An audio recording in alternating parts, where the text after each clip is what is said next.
Malaki ang tiwala ni Defense Secretary Norberto Gonzales na hindi papalya ang gaganaping kauna-unahang automated election sa bansa sa darating na Mayo sa gitna ng kumakalat namang issue na hindi ito magiging matagumpay. Nag-uusap-usap kami dito, nakita ko, pinakinggan namin ng very detailed report na nangyayari sa bawat regions.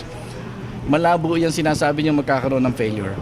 Nakakatuwa dyan, gumanda ng husto ang coordination ng Armed Forces, Police at saka ng COMELEC. No? Maganda yung coordination. Dahil dyan, kahit ano man ang nangyayari sa sitwasyon, kasi ito yung mga institution na magre-react talaga eh. So maganda ng cooperation.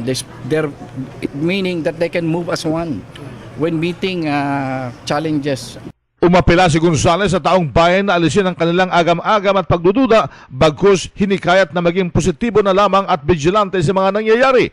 Dagdag pa ni Gonzales na pag-aralan at huwag kaagad maniwala sa mga masasamang balitang nakakalap galing sa ibang tao patungkol sa eleksyon. Mas mabuti na raw na suriin muna bago ipukol ang sisi sa gobyerno. RH911, Bing Formento ng DZRH Nationwide.